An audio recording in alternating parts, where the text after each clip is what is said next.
Another month, another issue of Lone Wolf graces us with the continued story of Linda 058. The story continues to intrigue, so let's dive right in. The comic opens with Linda and Athos discussing the true objective of their mission, the recovery of Gabriella, an AI who holds the complete history of humanity. And I mean the complete history, from old Earth to each and every colony, and, as Athos notes, the sole complete record of all that was fought for and lost on Reach.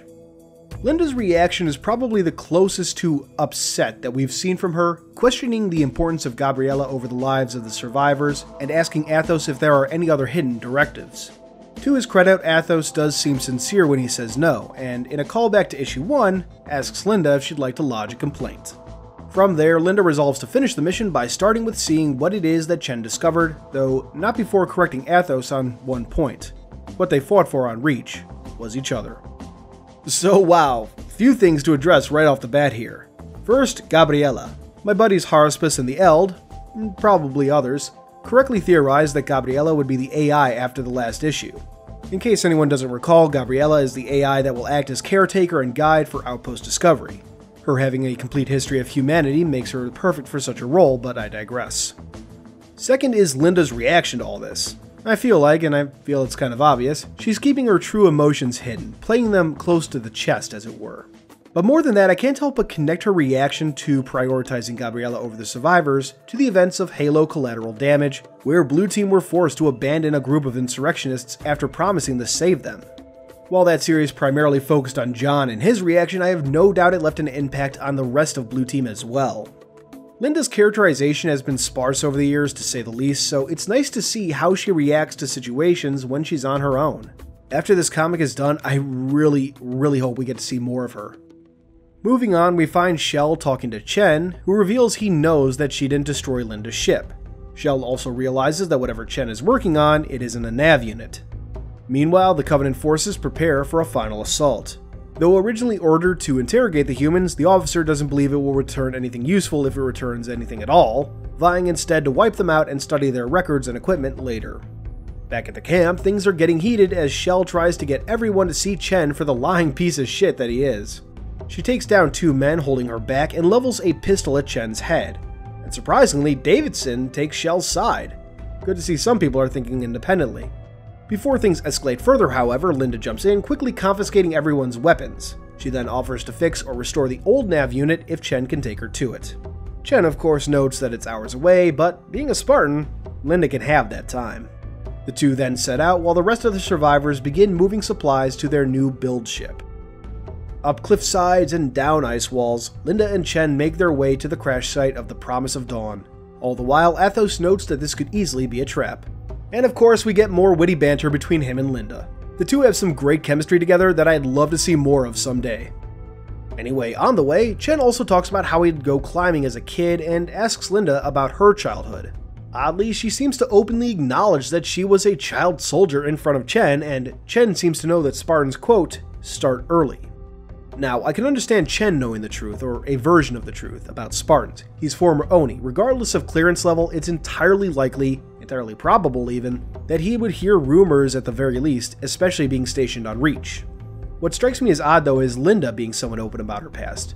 Although, in defense of the comic, I do think that she could be doing this to gain Chen's trust, get him to open up.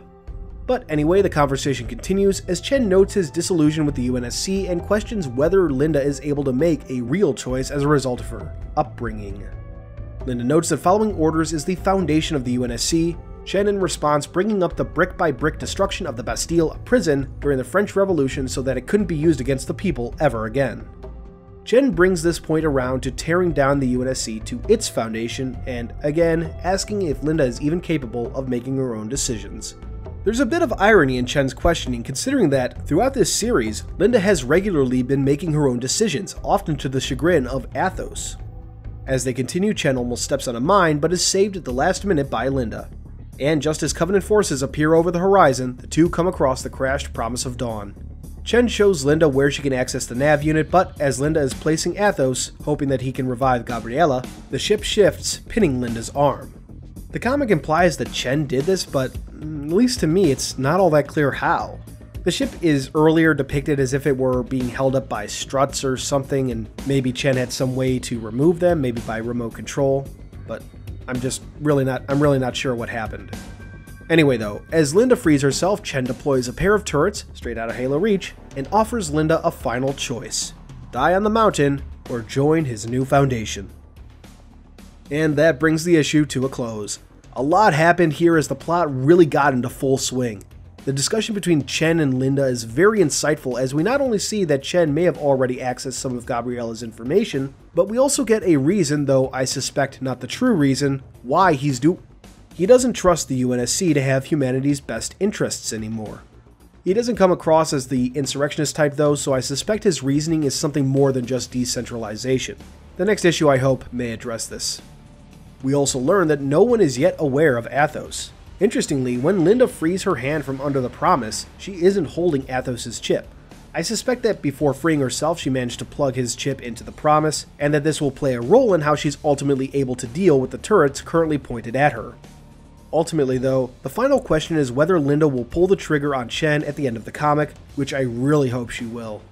While I did say earlier that we haven't gotten much in the way of characterization for Linda over the years, what we do know makes me feel that Linda letting Chen go would be a little out of character depending on the situation.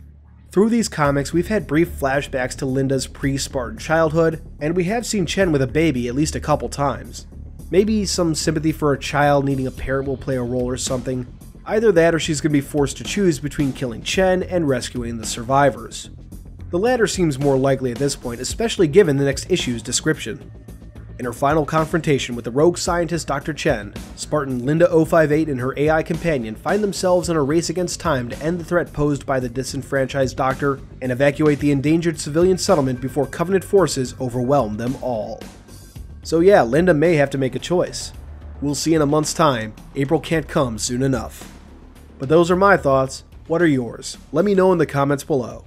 Thanks for watching, and until next time, this has been Halo Canon. Thanks for watching, everyone. I hope you enjoyed this video. If you did, please consider subscribing, and if you really love me, hit that notification bell and leave a thumbs up. These both really help out the channel. I wouldn't be where I am now without your views and support, so once again, thank you. Keep on being awesome, Canonites.